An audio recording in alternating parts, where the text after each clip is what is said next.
El imperio de los virus.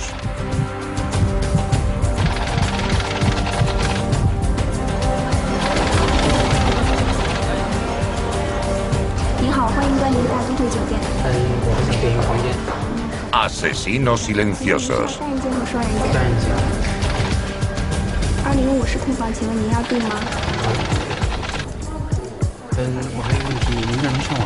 Hoy es un viernes corriente en el Hotel Metropole de Hong Kong. Llegan los invitados a una boda que se celebra esta noche. Este día de febrero de 2003, nadie sospecha que uno de los invitados ha traído consigo a un asesino invisible. Hola. Hola, señor. ¿En qué puedo ayudarle? Me llamo Lu Chiang. El profesor Lu Chiang-lung es médico, tiene 64 años y ha venido desde Guangdong a Hong Kong para la boda de su sobrina. ¿Puede hacerse cargo de mi equipaje? Por supuesto, señor. Pensando que padece una sencilla gripe, Lu no sospecha que un virus desconocido arrasa su cuerpo. En las próximas 48 horas el doctor habrá infectado, sin saberlo, a otros 17 invitados del hotel, con una nueva enfermedad mortal, poniendo al mundo entero en estado de alerta.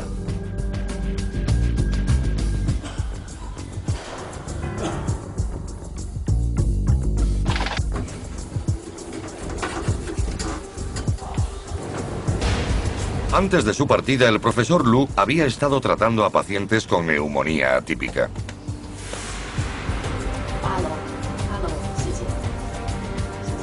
El mortífero virus con el que fue infectado no recibiría nombre hasta 3 semanas después, SRAS. El trayecto en el ascensor del Hotel Metropole originará una epidemia mundial que ataca a víctimas al azar.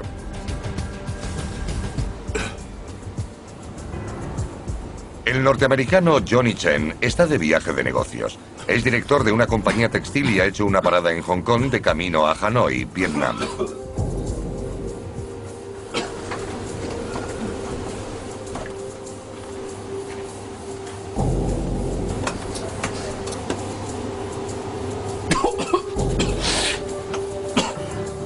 La canadiense Kuan Su-chu está visitando a unos parientes en China. Mañana regresa a Toronto.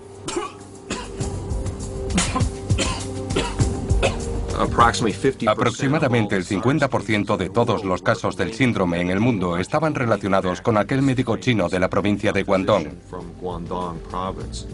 Estamos bajo amenaza constante. Los virus siempre están intentando invadir el cuerpo humano, todos los días de la mañana a la noche, incluso mientras dormimos, mucho más que los virus informáticos que atacan nuestros ordenadores. Mi lema es esperar lo inesperado. Ahí fuera hay tantas cosas que no podemos predecir qué va a pasar.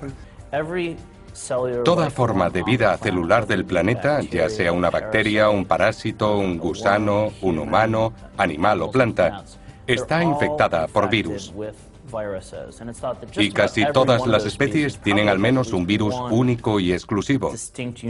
Por definición, eso significa que los virus son las formas de vida más diversas de la Tierra.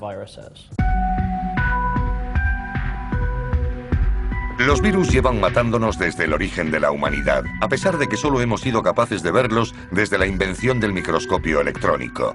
Un aparato que hace visible lo invisible. El premio Nobel Joshua Liederberg escribió: "La mayor amenaza a la continua dominación del hombre sobre este planeta son los virus. Ellos buscan comida y nosotros somos su carne".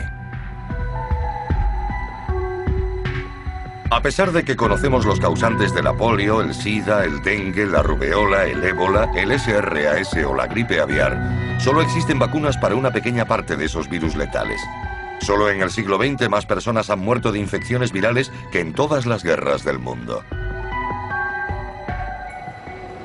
Investigar a estos asesinos silenciosos requiere una exhaustiva labor molecular y modernos laboratorios de bioseguridad como el de Marburgo. Los virus están programados por su código genético para penetrar en células anfitrionas. Ese es el único lugar donde pueden reproducirse. El hecho de que los virus nos hagan enfermar o morir no es más que un desagradable efecto secundario. Los virus no quieren matarnos, simplemente lo hacen. Por ejemplo, el virus del papiloma humano tiene un gran impacto en nuestra población. Es un virus muy contagioso y ciertas personas infectadas están predispuestas a padecer cáncer cervical, algo que no tenía sentido asociar con el virus. Así que es un asesino silencioso y letal. El virus del ébola puede matar al 80 o 90% de las personas que infecta. Pero esa no es una estrategia muy inteligente porque al final la epidemia terminará. En cambio, el virus del SIDA sobrevive en el cuerpo humano largos periodos de tiempo, lo que le da más oportunidades de mantenerse entre nuestra población. En algunas partes de África, hasta el 40% de la población adulta está infectada por el VIH. Actualmente, una de cada 25 muertes que ocurren en el mundo se debe al VIH. Las infecciones han llenado los cementerios de Europa y han dejado unas huellas muy difíciles de descifrar. En una excavación en Berlín, la bióloga molecular Barbara Bramanti busca pistas de la peste negra y de cómo algunas personas la superaron.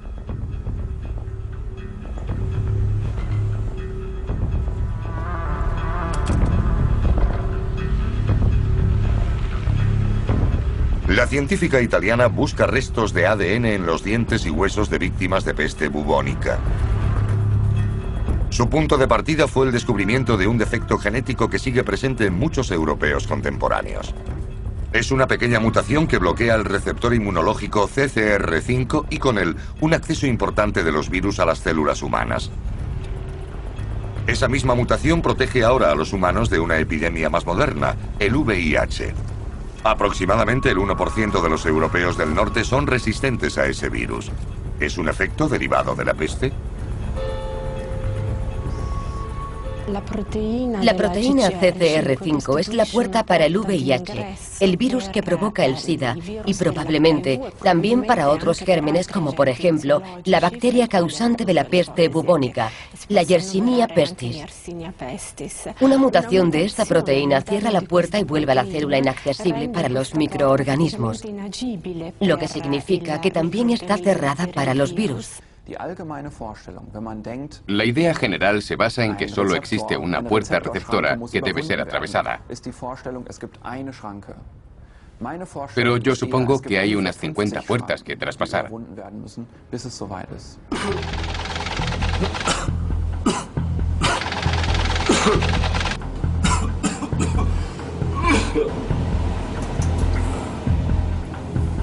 En la 9ª planta del Hotel Metropol, 3 azafatas de Singapur se van de compras.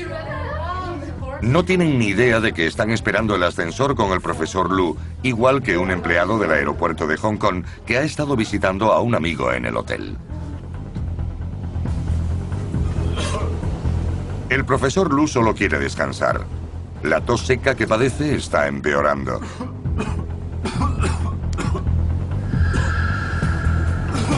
Con cada tos, lanza al aire gotas de saliva cargada de patógenos del SRAS. Como todos los virus, son demasiado pequeños para tener metabolismo propio y no pueden reproducirse por sí mismos. Fuera de una célula viva no son más que polvo sin vida. Como los zombies, requieren nuevas víctimas constantemente, en cuyas células despiertan a la vida.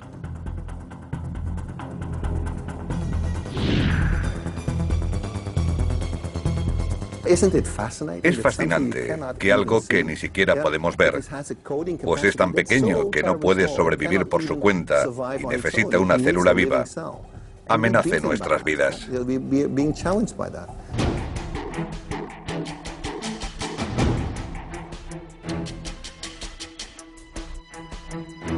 Albert Osterhaus es uno de los virólogos más importantes del mundo. Como casi todos los expertos, está convencido de que un virus de la gripe mutado matará a millones de personas en un futuro próximo. Si existiera una vacuna, solo estaría disponible para una fracción de la población mundial. Según el profesor Osterhaus, la superpoblación y el turismo son fértiles campos de cultivo para una epidemia catastrófica causada por virus.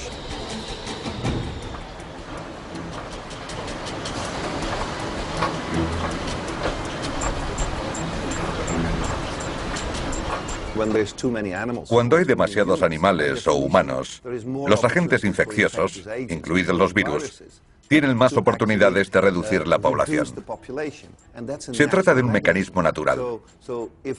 Así que, si nuestra población sigue creciendo a este ritmo, las enfermedades infecciosas, especialmente las virales, tendrán muchas más posibilidades de combatir a la especie humana. El profesor Lu, infectado por el síndrome respiratorio agudo severo, o SRAS, deja atrás un rastro de millones de gérmenes en el Hotel Metropol. Se adhieren a todo: paredes, barandillas o botones del ascensor.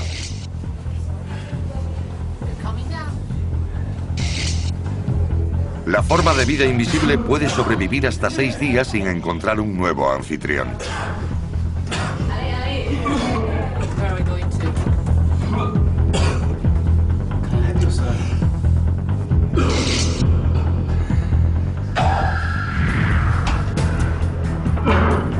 Las gotas invisibles suspendidas en el aire que el empresario estadounidense Johnny Chen ha inhalado transportan partículas del virus por sus vías respiratorias.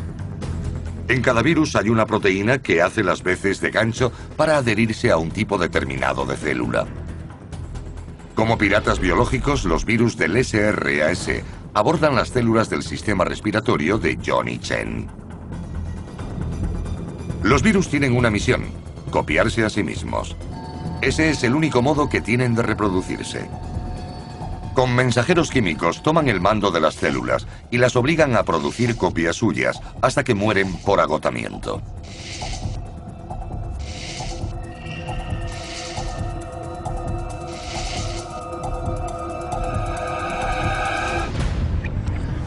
A continuación, un ejército de nuevos virus rompe la membrana celular con un único objetivo: atacar a las células cercanas. En unos 2 días veremos si el sistema inmunológico de Johnny Chen puede detener al ejército de virus del síndrome respiratorio agudo severo.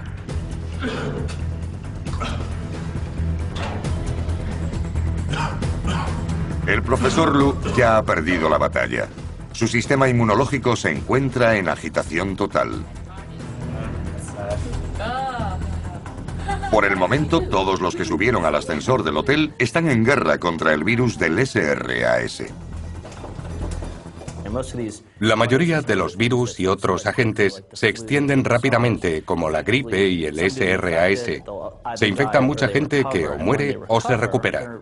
Cuando se recuperan, se inmunizan y no pueden ser infectados de nuevo. Eso significa que estos virus necesitan combustible constantemente y tienen que buscar a más y más gente para no desaparecer.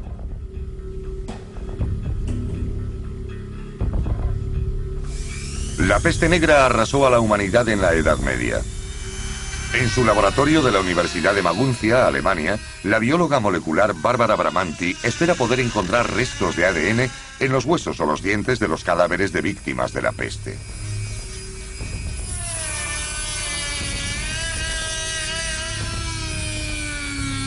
Con ellos, la científica italiana pretende verificar que la plaga no afectó a aquellos con un gen defectuoso, el que bloqueaba los receptores CCR5, la llave de acceso de los patógenos a las células humanas. Aquellos que han heredado de sus padres el receptor CCR5 defectuoso son inmunes al virus del SIDA. ¿Sucedió lo mismo durante las epidemias de la Edad Media? ¿Hay alguna relación entre la peste bubónica y el SIDA?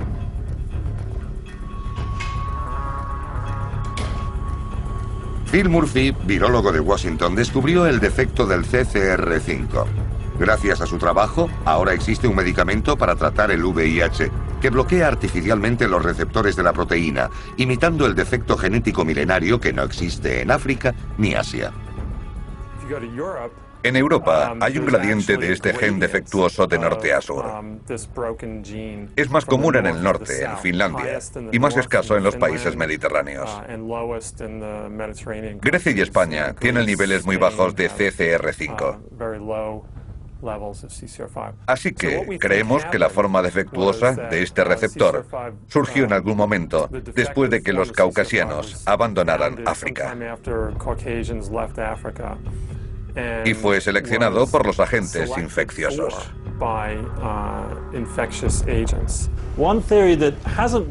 Una teoría que nunca ha sido propuesta y que a mí me parece factible es que en el pasado debió existir una epidemia de un virus parecido al del VIH.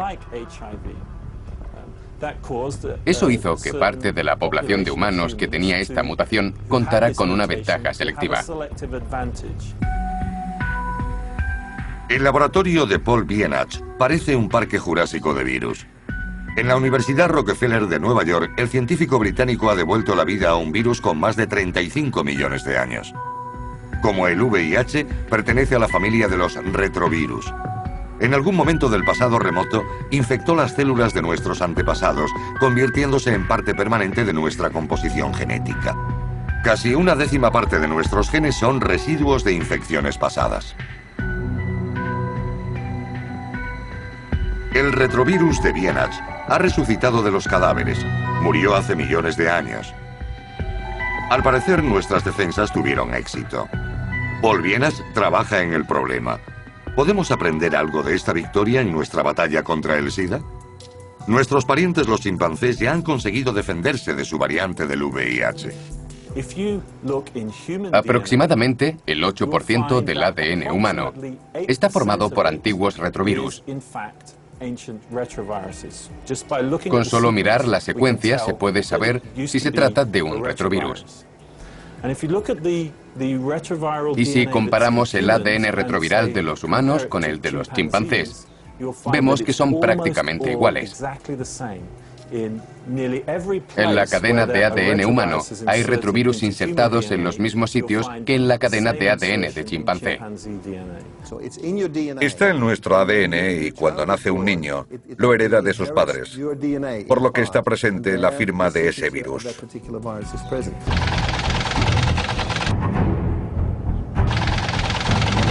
Con un último esfuerzo, el profesor Lu consigue soportar el banquete. Pero el día después de su llegada, se desmaya. El doctor es ingresado en el hospital de Kwong Hua de Hong Kong con sospecha de neumonía. A Lu solo le quedan 10 días de vida.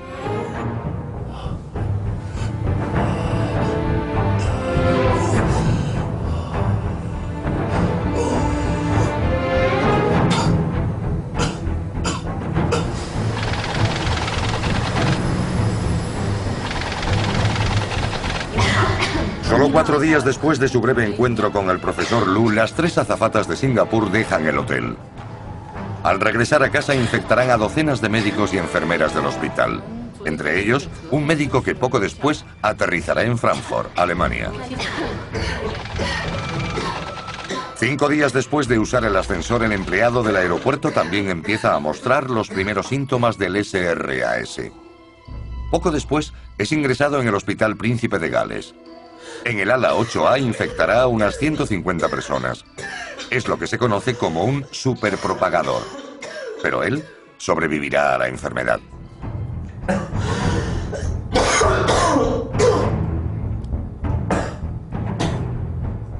Advertimos que hay mucha gente enferma de las vías respiratorias en China. ¿Y qué? Mucha gente contrae enfermedades respiratorias en China cada año. Probablemente hay unos cientos de miles de casos. ¿Cuál es la señal que hace que nos preocupemos? Empezó a lograr que todos los que trabajamos en la investigación de la gripe pensásemos: Dios mío, ¿se ha iniciado una pandemia de gripe H5N1 en el sur de China? Un brote mundial de gripe significaría que millones de personas, si no decenas de millones, morirían.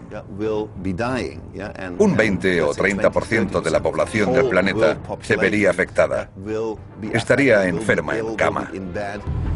El CDC de Atlanta es el cuartel general para combatir las epidemias en Estados Unidos. Con un presupuesto anual de 7.000 millones de euros, la organización casi paramilitar puede enviar a sus equipos de investigación al punto de origen de la epidemia en cualquier parte del mundo en pocos días si reciben la invitación del país afectado. Los expertos de Atlanta están considerados los mejores del mundo.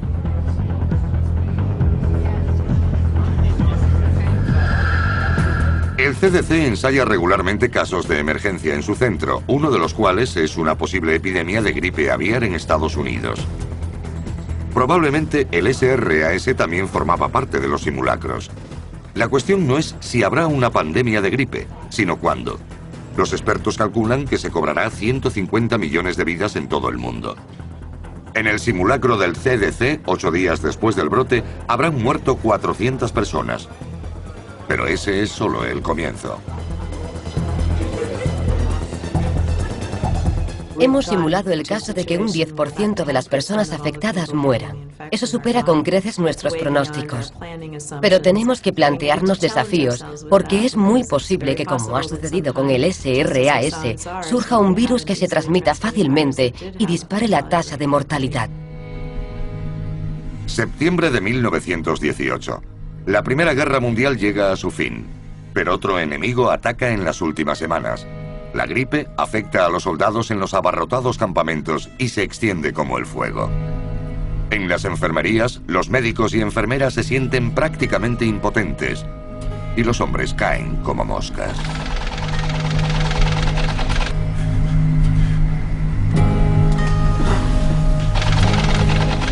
En el campamento norteamericano de Devens, 12.000 soldados ya están infectados. Solo este día morirán 63. En la primavera del mismo año, una cepa menos virulenta del virus de la gripe surgió en Kansas y saltó a Europa y Asia a través de las tropas. El virus parecía ser altamente contagioso, pero la tasa de mortalidad era baja. Por el contrario, esta nueva oleada es fatal.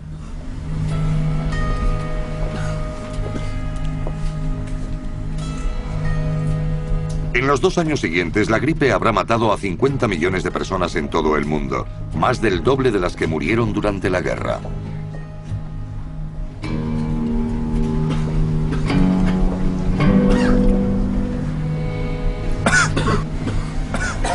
Los soldados la apodaron la muerte púrpura, una referencia a la muerte negra de la Edad Media y al tono azulado que adquiría el rostro de las víctimas, clara señal de una falta de oxígeno.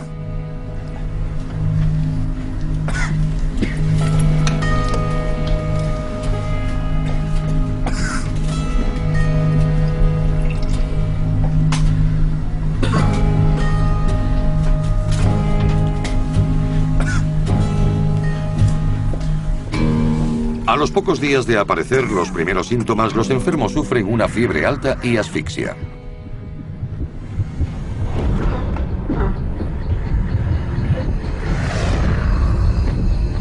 Este nuevo virus de la gripe destruye el tejido pulmonar, a menudo en menos de 72 horas. La muerte púrpura ataca rápida y duramente a los pulmones.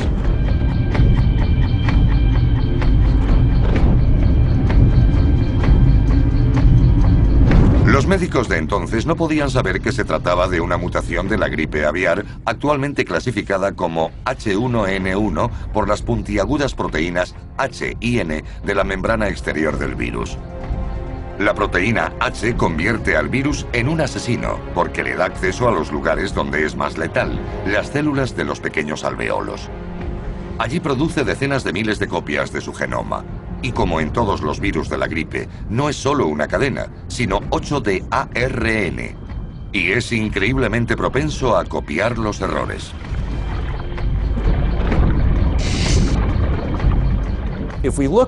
Si nos fijamos en las 3 pandemias del virus H1N1 del siglo XX, los datos de la de 1918 y 19 sugieren que se trató de una mutación directa del virus aviar. Lo que sucedió en el 57 y en el 68 fue que los virus se introdujeron en una célula, liberaron su material genético y, como cuando se barajan las cartas, lo compartieron para crear un virus totalmente nuevo que tenía la capacidad de pasar de un humano a otro. El intercambio de material genético siempre es fatal cuando el nuevo virus consigue pasar de una persona a otra mientras cambia la estructura química de su membrana exterior. Los anticuerpos del sistema inmunológico no tienen problemas en reconocer a los virus antiguos de la gripe y eliminarlos.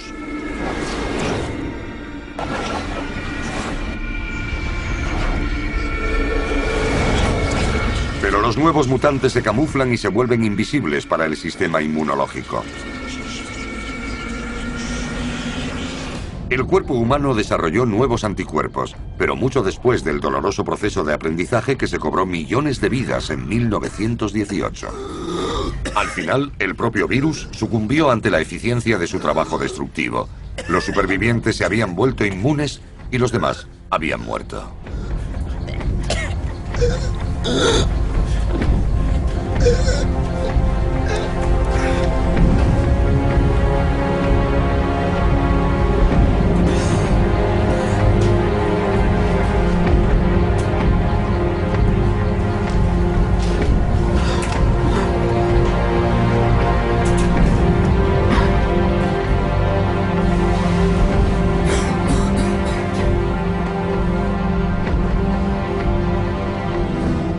Harry Huber Underdown, quizás la primera víctima de la epidemia, está enterrado en el cementerio militar de Étaples, en Normandía, Francia.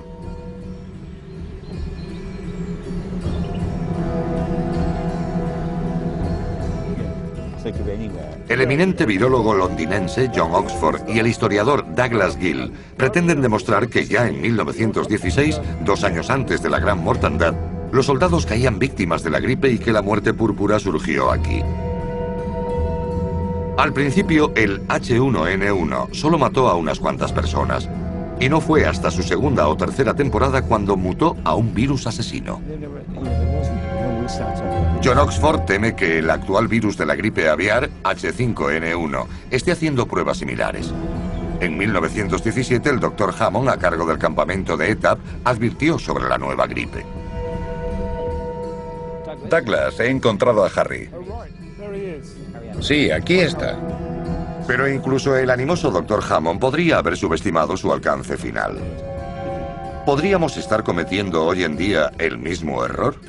Respecto al virus H5N1, mucha gente me pregunta cuántas personas han muerto por su causa, y cuando contesto que unas 200 me dicen: entonces no hay por qué preocuparse, ¿no? Hay 6.000 millones de personas en el mundo. ¿Qué importan 200? Y yo les respondo, en Étaples, durante la Primera Guerra Mundial, se produjo la mayor epidemia infecciosa que el mundo ha conocido. Eso fue en 1918. Si pudiésemos retroceder unos años antes de esa fecha y preguntar al Dr. Hammond cuánta gente ha muerto en su campamento, nos diría que 145. Entonces habría que decirle: Dr. Hammond, en 18 meses el virus mutará y matará a 50 millones de personas. Probablemente él respondería: estáis locos, volved al siglo XXI.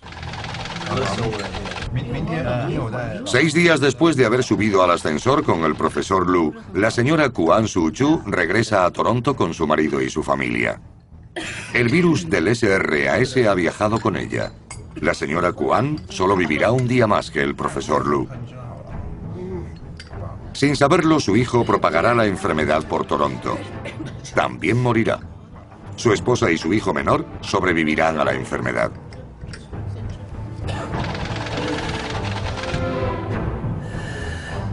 Como tenía planeado, Johnny Chen ha volado de Hong Kong a Vietnam. A estas alturas, se siente tan enfermo que llama al servicio de urgencias.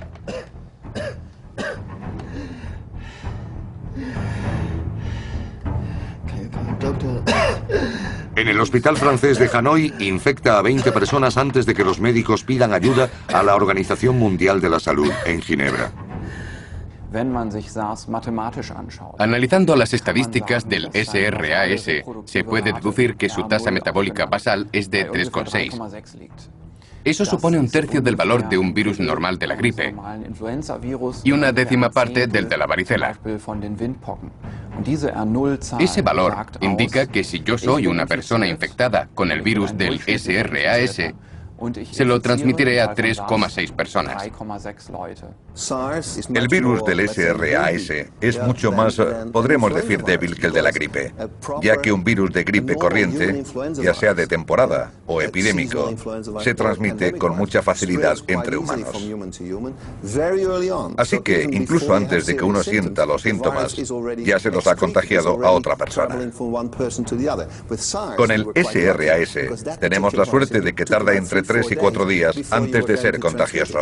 Se trataba de una enfermedad que se propagó en países con economías desarrolladas y sistemas sanitarios efectivos que, a pesar de algunas dificultades iniciales, consiguieron movilizar los recursos necesarios para romper la cadena de transmisión.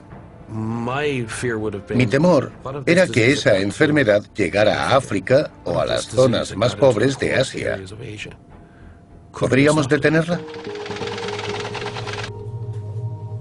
12 días antes de que el profesor Lu subiera a aquel ascensor en el Hotel Metropol, Steve Canyon, un médico retirado de la Marina estadounidense y experto en armas biológicas, recibe un extraño mensaje. Uno de sus antiguos vecinos de Hawái había leído en un foro de internet algo sobre una epidemia letal en China. No obstante, no hay información oficial de ninguna epidemia en el país.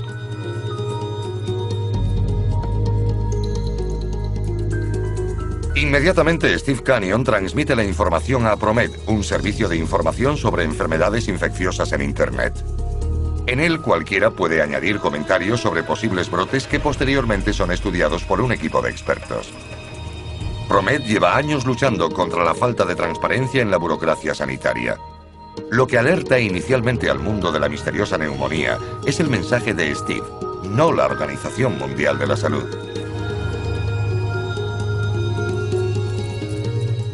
Lo primero que hay que hacer al investigar un brote es acudir a la fuente de información. Pero ni el CDC ni la OMS me preguntaron nada sobre mi mensaje a ProMed. Eso me hizo darme cuenta de que ya lo sabían. No tuvieron que preguntarme porque lo sabían. La epidemia de SRAS pudo haberse evitado si los gobiernos pertinentes, que conocían la existencia de casos en otoño de 2002, hubiesen informado inmediatamente a la Organización Mundial de la Salud del problema. El agente ya había sido identificado, pero no estaba permitido divulgarlo. La Organización Mundial de la Salud no puede obligar legalmente a ningún país a admitir expertos a menos que sean invitados. Hasta 2003, la sede de Ginebra no pudo difundir la noticia de la epidemia al no haber sido confirmada por ningún país afectado. Tras la epidemia del SRAS, esta política ha cambiado. Aún así, en el centro de mando de Ginebra no solo luchan contra los virus, también contra el orgullo nacional. Los gobiernos intentan ocultar los brotes, sobre todo para evitar pérdidas económicas. En cuanto al SRAS, hasta el día después de que Steve Canyon enviara su mensaje, no publicó la Organización Mundial de la Salud su informe inicial sobre los 300 casos inexplicados de enfermedades respiratorias en China. En Ginebra se formó un gabinete de crisis oficial, pero el virus seguía yendo un paso por delante.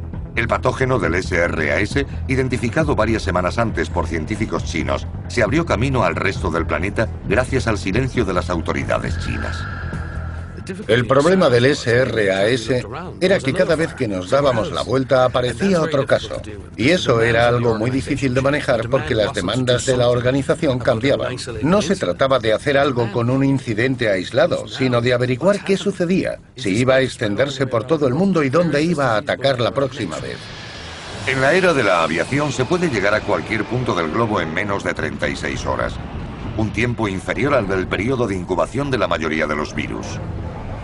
Tokio está a un salto de Nueva York y Borneo de Frankfurt. Los patógenos letales viajan a bordo de aviones en los cuerpos de los afectados que ni siquiera saben que están enfermos. En el año 2010 se prevé un número récord de 2.500 millones de desplazamientos en avión en todo el mundo. Las ciudades modernas como Nueva York ofrecen a los virus millones de víctimas potenciales al estar densamente pobladas y tener una población frecuentemente estresada y cansada.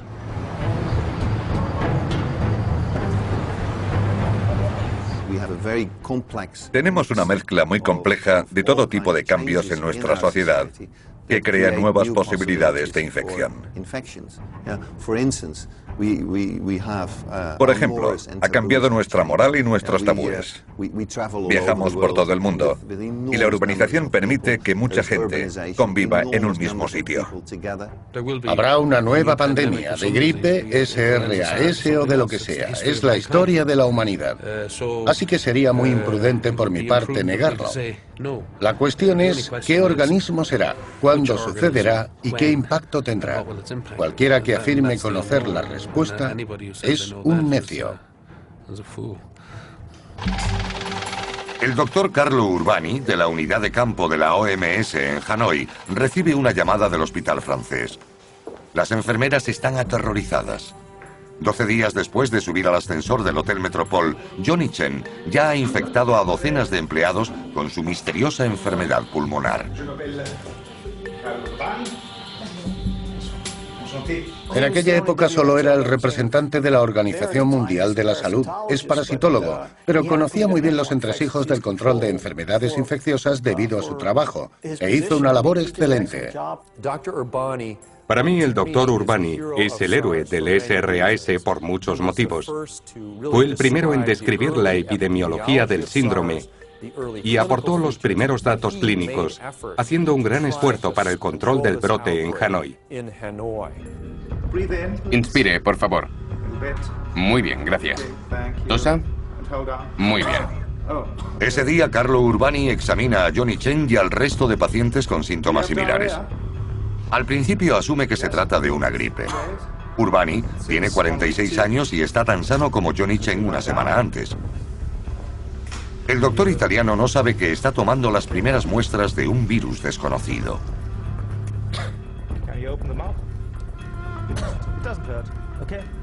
4 años antes, Urbani recogió en Estocolmo el Premio Nobel de la Paz para la Organización Médicos Sin Fronteras. En su discurso dijo: "El deber de todo médico es estar junto a las víctimas".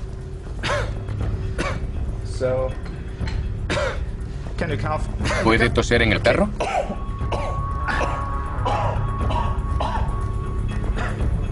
Muy bien.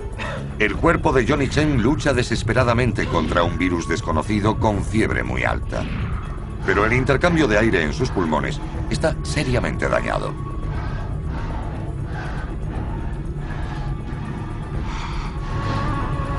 Lo que Carlo Urbani no puede ver es que las células de los alveolos son los objetivos del virus del SRAS. Millones de copias del virus destruirán las paredes de los alveolos de Johnny Chen en los próximos días.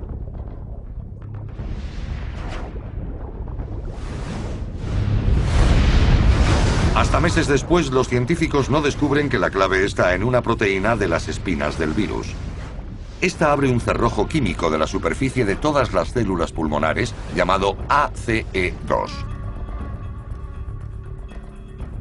Todos los coronavirus humanos identificados con anterioridad suelen desviarse y solo provocan un leve resfriado. El virus del SRAS, por el contrario, consigue entrar en los pulmones y producir millones de copias de su genoma.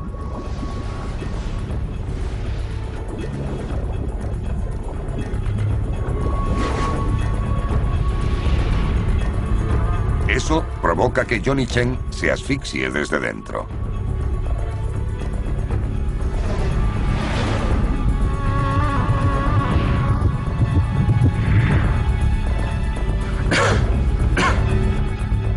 En las primeras radiografías, Carlo Urbani no puede ver el enorme daño pulmonar. Y a pesar de sus esfuerzos, Johnny Chen muere al cabo de 10 días.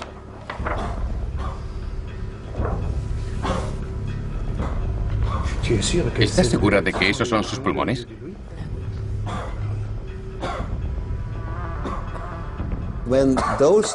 Cuando esas células se destruyen, si algo malo le sucede, el paciente tiene un serio problema que, en primer lugar, el intercambio de oxígeno y dióxido de carbono deja de producirse normalmente y comienza un proceso de filtración. Carlo Urbani se alarma. Inmediatamente implanta medidas de higiene y la cuarentena para proteger la salud del personal.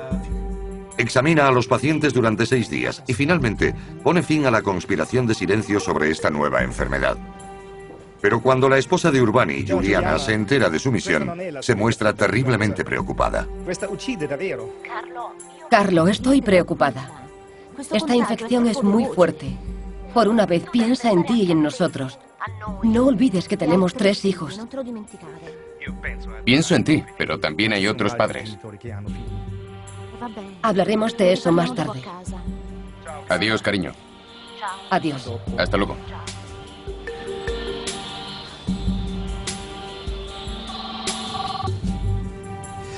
Hola, Kevin, soy Carlo. Tengo un hospital lleno de enfermeras aterrorizadas. La gente está descontrolada y asustada. No sé de qué se trata, pero no es gripe. ¿Podrías llamar a Pascal y avisar a Ginebra? Hemos aprendido mucho en muchos sentidos. Si lo comparamos con el fútbol, era como si estuviésemos jugando en cuarta división y de repente nos hubieran ascendido a primera y las exigencias y expectativas hubieran aumentado exponencialmente. Al final lo conseguimos, pero todo estuvo a punto de venirse abajo en muchas ocasiones. John Oxford, del Hospital Real de Londres, lleva varios años estudiando los informes archivados de la epidemia de gripe de 1918. En todo ese tiempo, los investigadores estadounidenses han descifrado el código genético del H1N1 y reanimado el virus en el laboratorio. Implantaron la proteína H a un virus de gripe normal, convirtiéndolo en un patógeno letal.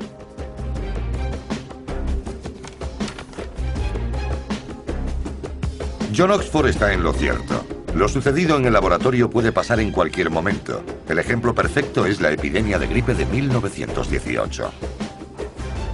Como el SRAS, la gripe aviar de 1918 afectaba al pulmón, pero era mucho más contagiosa. John Oxford encontró muestras de tejido de las víctimas de la gripe en las colecciones de patología del hospital.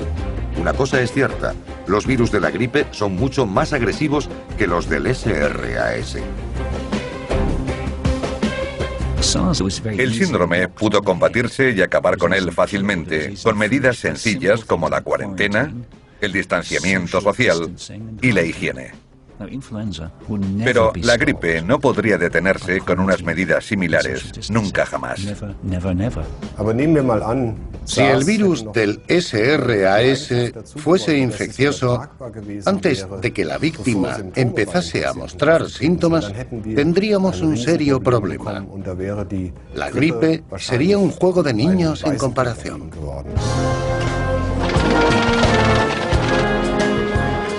El cuartel general del CDC en Atlanta está en alerta roja. El experto en gripe, Tim Ujiki, se dispone a viajar a Hanoi para ayudar a Carlo Urbani.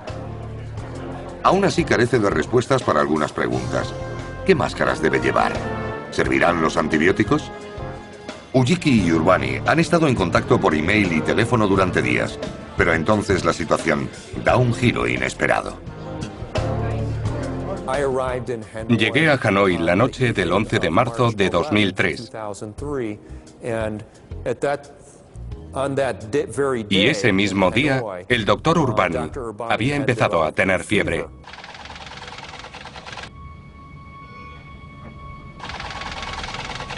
A pesar de la fiebre, Carlo Urbani vuela a Bangkok para asistir a una conferencia. Tras ser ingresado de urgencia en el hospital, el doctor reconoce poder estar infectado con el virus misterioso.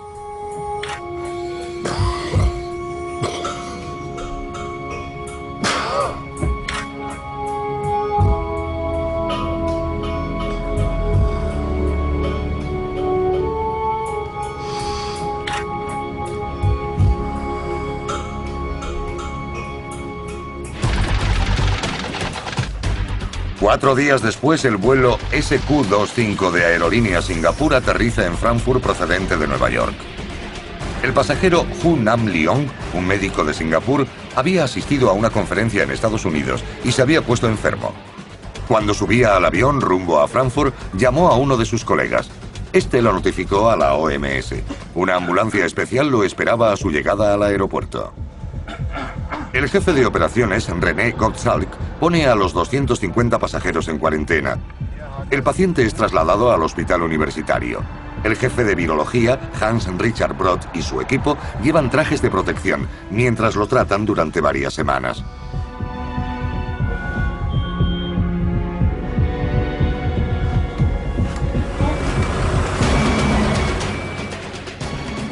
El doctor Leong trató en Singapur a pacientes con casos sospechosos de neumonía, incluida Esther Mock, una de las 3 azafatas de Singapur que se habían contagiado en el Hotel Metropol.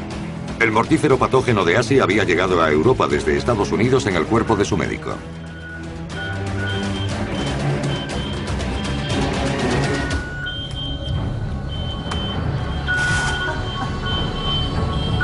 Muestras de tejido fueron enviadas inmediatamente a laboratorios de máxima seguridad en Marburgo y Hamburgo. Los médicos de Frankfurt salvan al doctor Leong. El ataque del SRAS es frenado en Alemania.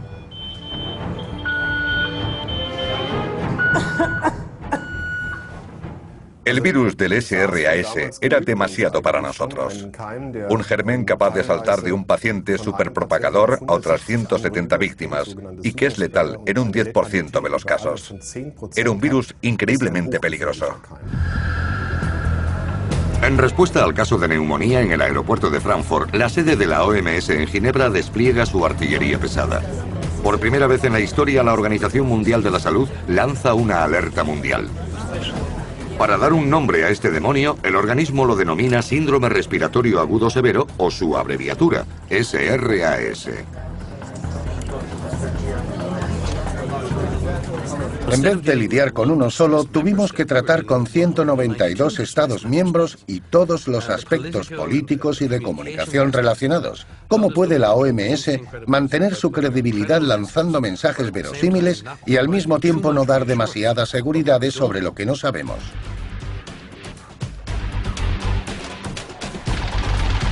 Muestras de sangre y tejido de los infectados llegan simultáneamente a 13 laboratorios de máxima seguridad de todo el mundo. Entre los destinatarios están Stefan Becker en Marburgo, Christian Drosten en Hamburgo y Albert Osterhaus en Rotterdam. En un maratón telefónico, la OMS convence a los prestigiosos laboratorios de que sacrifiquen el crédito individual y colaboren para desentrañar el patógeno del SRAS. Sin una prueba adecuada no se puede distinguir de un simple resfriado en las primeras fases de la enfermedad.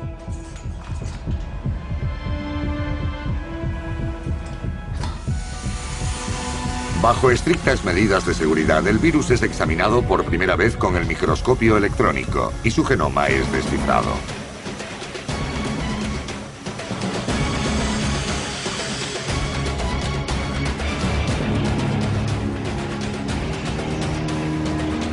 Hasta mucho después, los investigadores no descubren que el virus del SRAS procede de los murciélagos y que fue transmitido a los humanos por las civetas, consideradas una especialidad culinaria en el sur de China.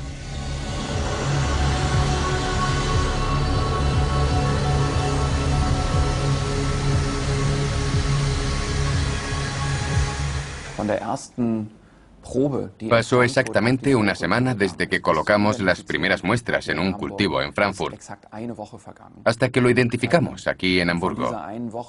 Y durante 4 días nadie tocó ese cultivo. Hay que reconocer que fue extremadamente rápido.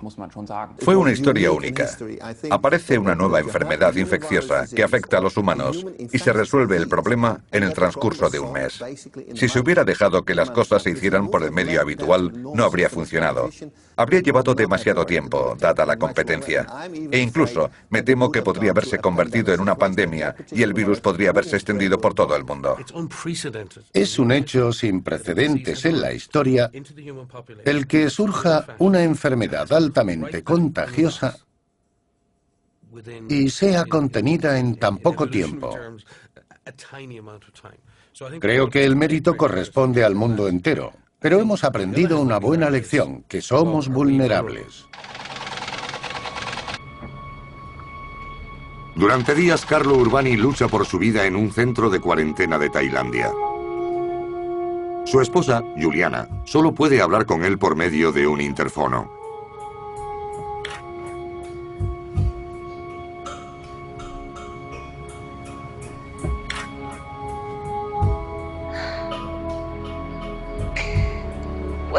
¿Me estás diciendo que me quieres?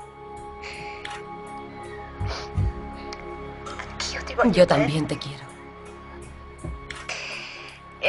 Y Tommaso, Luca y Maddalena también te quieren.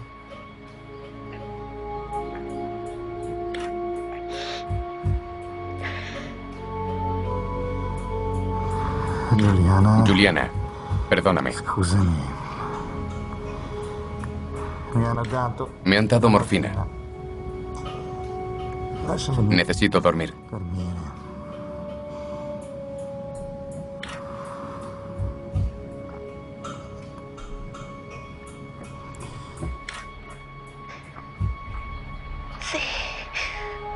Sí.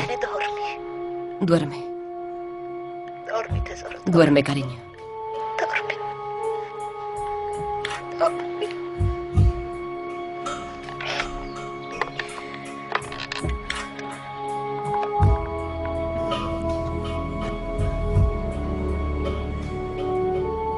Ese sábado por la mañana su corazón deja de latir. Carlo Urbani fallece a las 11:45 de la mañana.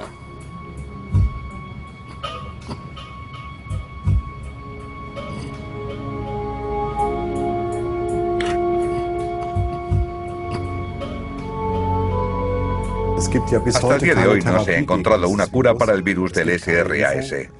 Tampoco existe vacuna. Así que los médicos no pueden hacer más que tratar los síntomas de los pacientes para mantenerlos con vida.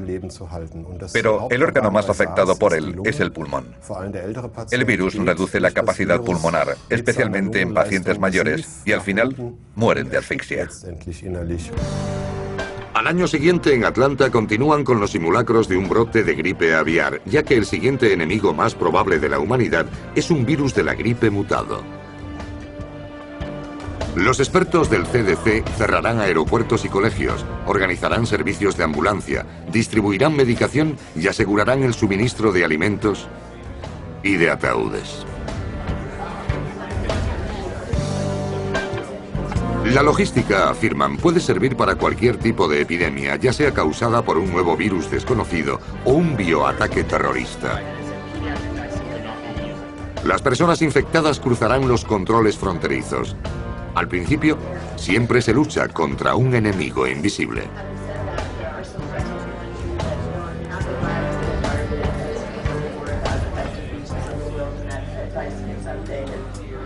Ahora vivimos en una comunidad global.